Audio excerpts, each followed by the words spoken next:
Hello everyone, I hope आप सब बहुत अच्छे होंगे और बहुत अच्छी चल रही होगी आपके अपकमिंग एग्ज़ाम्स की तैयारियां। आज है 15 जुलाई और हम स्टार्ट करने वाले हैं करंट अफेयर की ये वीडियो। सारे टॉपिक्स बहुत इंपॉर्टेंट है, वीडियो को अंत तक ज़रूर देखें और सब्सक्राइब नहीं किया है तो चैनल को सब्सक्राइब कर लेना। स्टार्ट करते हैं फर्स्ट क्वेश्चन से। फर्स्ट क्वेश्चन है भारतीय आयुर्विज्ञान अनुसंधान परिषद आईसीएमआर के हालिया ड्रोन ट्रायल के अनुसार ड्रोन द्वारा टीबी सैंपल परिवहन के प्रति सैंपल 9,451 से घटकर कितनी हो गई है। 9,451 थी और अब घटकर कितनी हो गई है, 91 हो गई है। आईसीएमआर द्वारा नए ड्रोन आधारित टीबी सैंपल परिवहन परीक्षणों में एक क्रांतिकारी सफलता मिली है। क्या मिली है? दुर्गम इलाकों में जहां पारंपरिक रूप से प्रति सैंपल जांच में व परिवहन लागत 9,441 आती थी, वहां ड्रोन तकनीक के माध्यम से नाटकीय रूप से यह घटकर मात्र 91 रह गई है और यह स्वास्थ्य क्षेत्र में मील का पत्थर है। ठीक है। इसके बाद सेकंड क्वेश्चन है, हाल ही में केंद्र सरकार द्वारा जारी किए गए निर्देशों के अनुसार सरकारी और आधिकारिक कार्यक्रमों में जन गण मन राष्ट्रगान जो है वो ठीक पहले किस देशभक्ति गीत के पहले बजाना अनिवार्य कर दिया है? तो ये कर दिया है वंदे मातरम। भारत सरकार का एक नया प्रोटोकॉल जारी किया है भारत सरकार ने, जिसके तहत सभी आधिकारिक और सरकारी समारोहों में राष्ट्रगान जनगण मन से ठीक पहले आप वंदे मातरम बजाया जाएगा, वंदे मातरम गाया जाएगा और उसके बाद राष्ट्रगान अनिवार्य होगा। ठीक है। इसके बाद थर्ड क्वेश्चन है, negotiated dealing system order NDSOM platform जो हाल ही में चर्चा में रहा, किस संस्था द्वारा संचालित किया जाता है? तो ये किसके द्वारा होता है? RBI के द्वारा। NDSOM प्लेटफॉर्म को भारतीय रिजर्व बैंक द्वारा संचालित किया जाता है। देखो, RBI द्वारा संचालित सभी प्लेटफॉर्म्स, उनके जो रेपो रेट हो गया, बैंक रेट हो गया, जो SDR, MSF, ये सारे कुछ आपको पता होने ही चाहिए। बैंकिंग में तो आपको, अगर बैंकिंग की तैयारी कर रहे हैं तो उनको बैंक के बारे में तो सारी जानकारी बहुत ज़्यादा अच्छे से रटी हुई होनी चाहिए, क्योंकि इससे ही सवाल बन के आपके बैंकिंग एग्ज़ाम्स में आते हैं। ठीक है। SSC, बैंकिंग, रेलवे, UPSC, सारे एग्ज़ाम्स के लिए ये क्वेश्चन बहुत इंपॉर्टेंट है। सब्सक्राइब नहीं किया तो चैनल को सब्सक्राइब कर लो, क्योंकि मैं डेली इस चैनल पर करंट अफेयर के वीडियो डालती हूँ। ठीक है। और अपडेटेड सारे क्वेश्चंस होते हैं और एक्सप्लेनेशन के साथ होते हैं, तो आपको उसमें याद करने में आसानी होती है। ठीक है। संचालित किया जाता है या सरकारी प्रतिभूतियों, गवर्नमेंट सिक्योरिटीज़ और ट्रेजरी बिलों के व्यापार के लिए स्क्रीन आधारित इलेक्ट्रॉनिक अनाम ऑर्डर मैचिंग सिस्टम है, जो तरलता सुधारने के कारण चर्चा में है। तो RBI द्वारा NDSOM प्लेटफॉर्म संचालित किया जाता है। ठीक है। इसके बाद क्वेश्चन है, हाल ही में भारत सरकार ने किस पूर्व विदेशी शासक के निधन पर 14 जुलाई को एक दिवसीय राष्ट्रीय शोक नेशनल मॉर्निंग घोषित किया है? किसके निधन पर? कतर के पूर्व जो अमीर शेख हमद बिन खलीफा अल थानी थे, उनके निधन पर शोक व्यक्त किया है। भारत सरकार ने कतर के पूर्व अमीर शेख हमद बिन खलीफा अल थानी के निधन पर सम्मान व्यक्त करने के लिए 14 जुलाई 2026 को पूरे देश में एक दिवसीय राजकीय शोक घोषणा की है। एक दिन राष्ट्रीय ध्वज आधा झुका रहेगा और राष्ट्रीय आधिकारिक मनोरंजन कार्यक्रम आयोजित नहीं किया जाएगा। उस दिन नहीं किया गया था कल। ठीक है। उसके बाद है पिनाका। क्या है? जो हाल ही में खबरों में रहे, पिनाका कोई खाने की चीज़ नहीं है।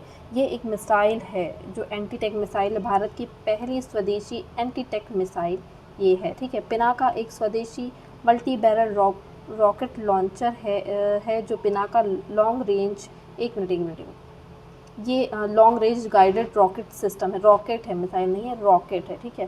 पिनाका एक स्वदेशी मल्टी बैरल रॉकेट लॉन्चर है जो Pinaka long range guided rocket LRGR के रूप में विकसित किया गया है।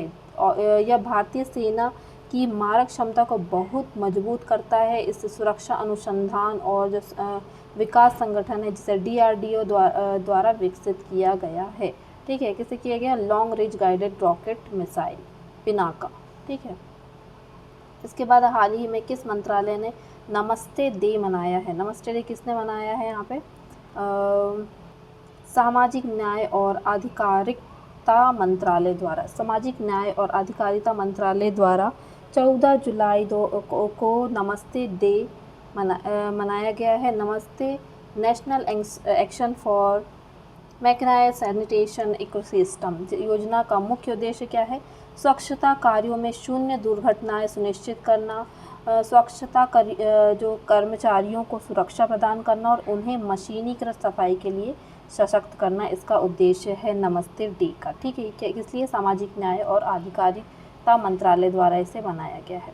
इसके बाद जुलाई 2026 में नाबार्ड ने देश भर में के कितने नए पारंपरिक उत्पादों को भौगोलिक संकेत मतलब GI टैग दिलाने की सफलता हासिल की है? कितने थे ये? 28 थे। नाबार्ड ने 28 नए उत्पादों को GI टैग प्रदान किया है, जिससे इसके द्वारा समर्थित कुल GI टैग उत्पादों की कुल संख्या 176 हो गई। ये इंपॉर्टेंट है, ये डेटा ध्यान रखना। ठीक है, इसमें मुख्य रूप से बिहार की नालंदा बावन बूटी साड़ी और खजुराहो मेटल क्राफ्ट शामिल है। बिहार की नालंदा जो बावन बूटी है साड़ी है और खजुराहो मेटल क्राफ्ट इसमें शामिल किया गया है और 176 GI टैग हो चुके हैं और 28 GI टैग नाबार्ड ने 28 नए उत्पादों को GI टैग प्रदान किया है। ठीक है, इसके बाद है किस केंद्रीय मंत्रालय ने हाल ही में विदेशी योगदान के प्रबंधन को पारदर्शी बनाने के लिए FCRA 2.0 पोर्टल लॉन्च किया है? किसने किया है? गृह मंत्रालय ने। गृह मंत्रालय मिनिस्ट्री ऑफ होम अफेयर्स ने विदेशी फंडिंग की निगरानी और प्रक्रियाओं को डिजिटल रूप में सुगम बनाने के लिए FCRA 2.0 पोर्टल और EOCI कार्ड भी लॉन्च किया है। ठीक है, केंद्रीय मंत्रालय ने ये FCRA 2.0 पोर्टल किया है और कौन सा मंत्रालय? गृह मंत्रालय। ठीक है, किस लिए किया गया है? विदेशी योगदान के प्रबंधन को पारदर्शी बनाने के लिए। ठीक है, पोर्टल का नाम याद रखना FCRA 2.0 पोर्टल। इसके बाद क्वेश्चन है राष्ट्रमंडल खेल 2026 में भाग लेने वाले भारतीय एथलीट किस विशेष मिश्रित कपड़े से बने पोशाक को पहनेंगे? तो कौन से? जूट और विस्कोस से बने पोशाक को पहनने वाले। ग्लासगो में आयोजित होने वाली कॉमनवेल्थ गेम 2026 में के लिए भारतीय दल की पोशाक पर्यावरण अनुकूल जूट और विस्कोस के मिश्रण से तैयार की गई। यह सस्टेनेबल फैशन को बढ़ावा देने के लिए भारत की एक पहल है। किसके से बने होंगे? जूट और विस्कोस से बने होंगे।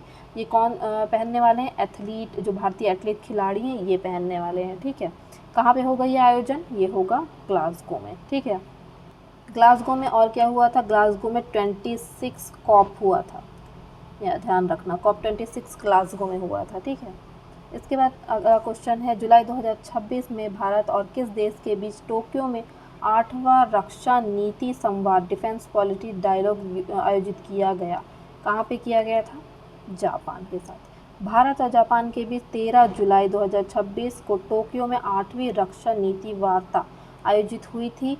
भारतीय प्रतिनिधिमंडल का नेतृत्व रक्षा सचिव राजेश कुमार सिंह ने किया, जिसमें साइबर सुरक्षा और रक्षा औद्योगिकी सहयोग पर भी चर्चा हुई थी। ठीक है, किसने किया था प्रतिनिधित्व? यहाँ पे सचिव राजेश कुमार सिंह वहाँ गए थे और उन्होंने यहाँ का नेतृत्व किया था। कब हुई थी बैठक?